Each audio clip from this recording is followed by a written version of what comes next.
Shalom Yashrallah, Shalom Yahawada, to the 12 tribes scattered abroad, according to James 1:1. Another biblical lesson, something quick in the spirit.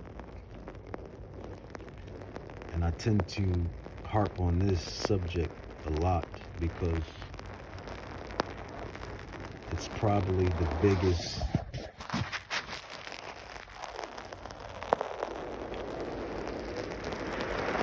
I can't even come with words right now. Let's see. It's probably the biggest battle. There you have it. It's not even a probably. It is. It's the biggest battle every soul has. That's with the heathen nations and you Israelites. Every mortal. This battle is faced upon every mortal. Galatians 5:16 on down to 22 or maybe 21.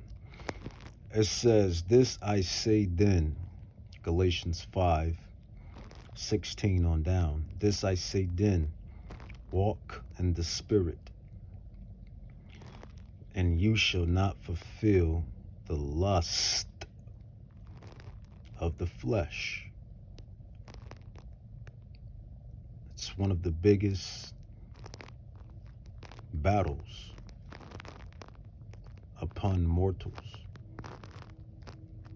Spirit versus flesh, flesh versus spirit. Galatians 5:16 on down. "This I say then, walk in the Spirit, and you shall not fulfill the lust of the flesh. For the flesh lust against the Spirit, and the Spirit against the flesh. And these are contrary the one to the other, so that you cannot do the things that you would." Exactly. Definitely for those mortals, specifically you Israelites. But I'm convinced for everybody that's trying to follow the right way, the road, or like I like to dub it, road to kingdom, or road to the kingdom.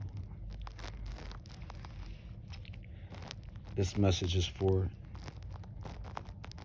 you mortals, or you individuals, precisely.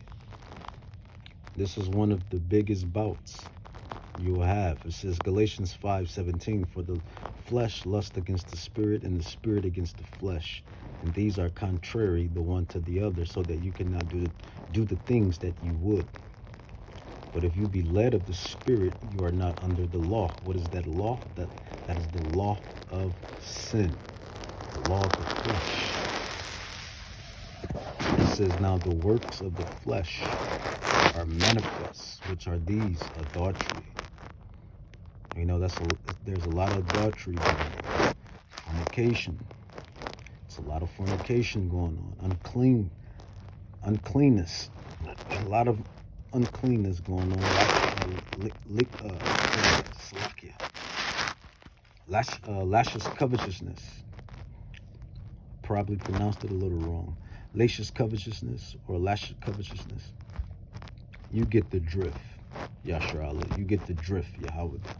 It says idolatry, witchcraft, hatred, variance, emulations, wrath, strife, seditions, heresies, envyings, murders, drunkenness, revelings, and such like of thee which I tell you before, as I have also told you in time past, that they which do such things shall not inherit the kingdom of Yahweh.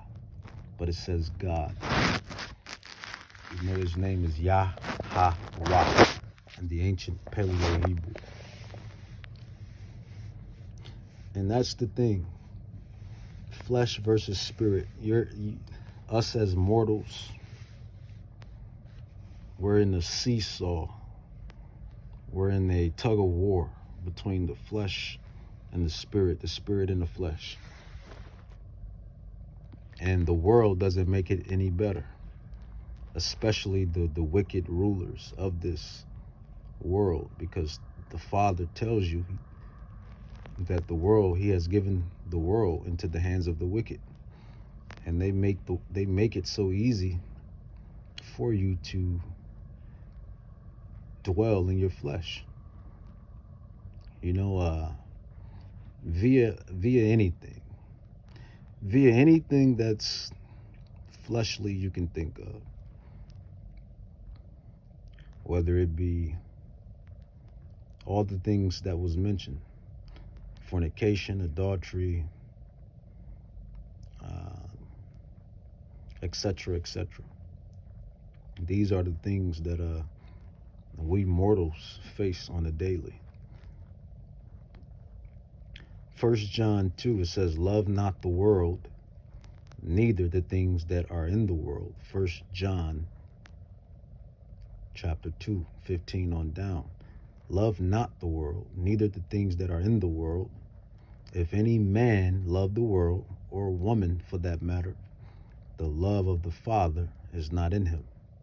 For all that is in the world, the lust of the flesh,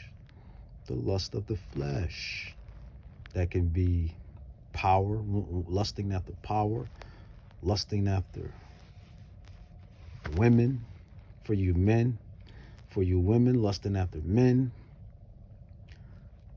lusting after the things in the world,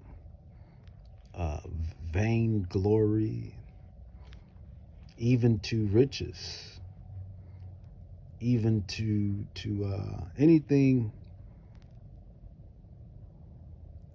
that can take your focus off of Yahweh Yahweh Shai. And I'm going to pause and let this distraction complete itself.